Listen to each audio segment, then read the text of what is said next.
Well, our next guest was a poor, shy, non-athletic farm boy, but you will recognize him here as a macho superstar.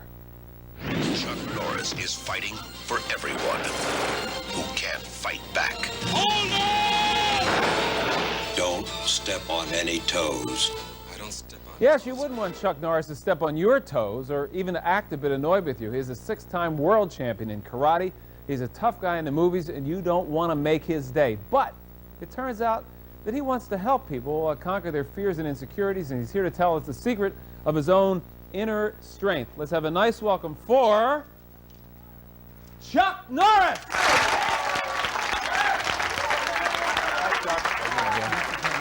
Thank you.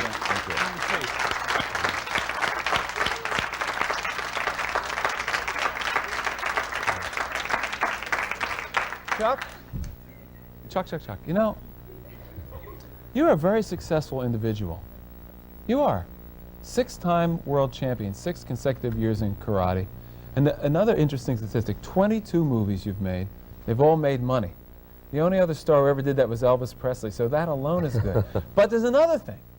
You've been married 30 years. 29, yeah, 29. Going on 30, yeah. Celebrating your 30th anniversary this year, right? And I thought,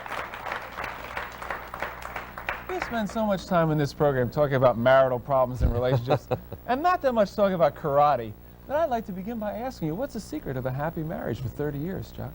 Oh, I think each person giving 70%. You know, my wife, I credit my wife because she's been so supportive through my career, and I've always worked hard all my life, and she's always been my biggest supporter, and I think communication too. I think you've got to keep a channel of communication going at all times. There was a point, according to your book, which, by the way, is an interesting book. It's called The Secret of Inner Strength, My Story by Chuck Norris. You candidly admit that there was a point when success came along for you and the marriage was rocky and there was a separation. What got it back?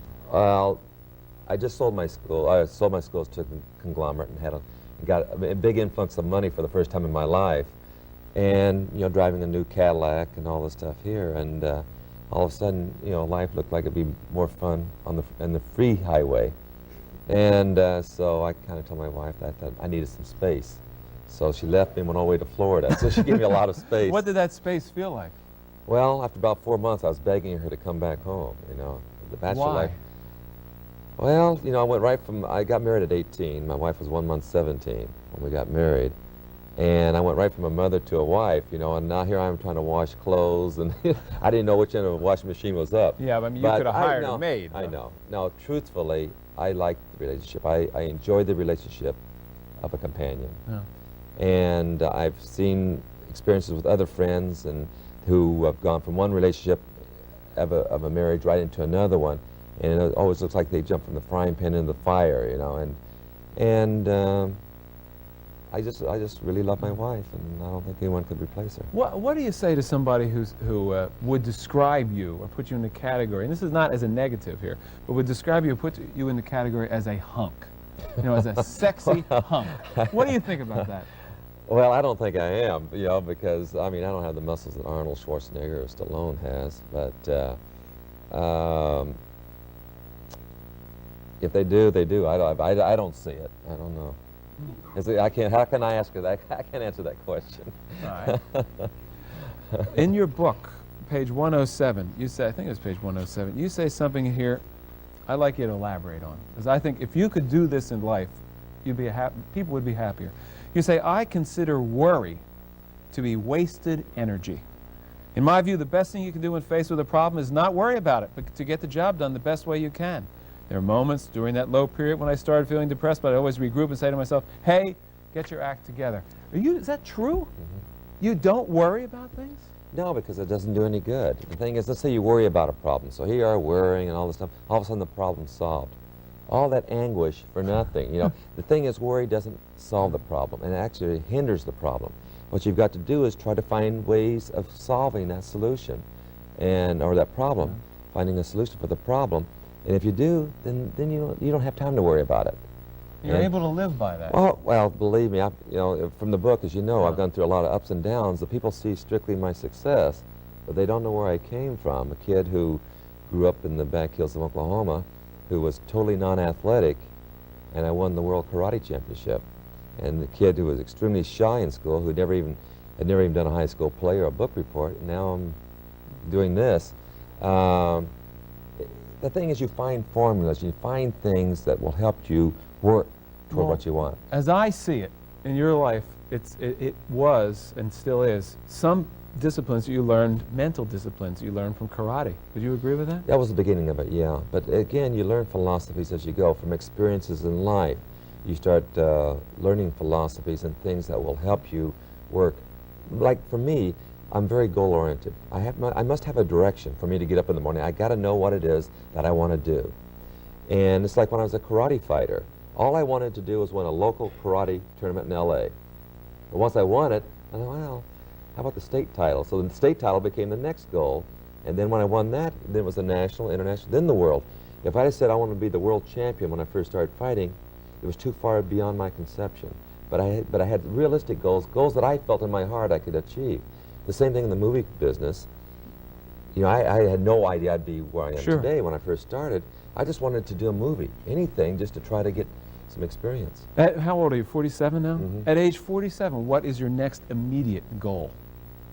Well, hopefully to get this book going, hoping it's successful, and I got a movie out now called Braddock Missing in Action 3, hoping that it will be successful. Those are my immediate goals. Just really working on the promotion of those things. I've read someplace that you say at this stage of your life you're stronger and quicker than you were at the time when you were a when I was champion, a fighter. but you have to work harder at it. Well, the thing is, my method of training today is more scientific. I train 3 hours a day, 6 days a week.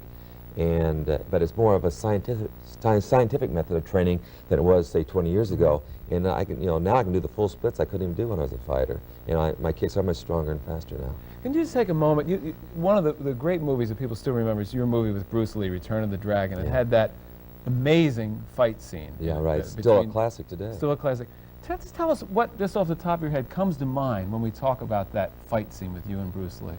Well, the whole thing is, Bruce was a tremendous martial artist, and when we did the fight in the Coliseum in Rome, he just said, well, what do you want to do? I said, well, I'll do these techniques, And he said, okay, I'll do those. So it was kind of an ad-lib type of a fight. But I think what made the fight so spectacular, it wasn't so much just all the karate that we do most of the time in pictures, but it was the interrelationship between he and I, Bruce, the looks and the little emotion between he and I as we're fighting that made that move.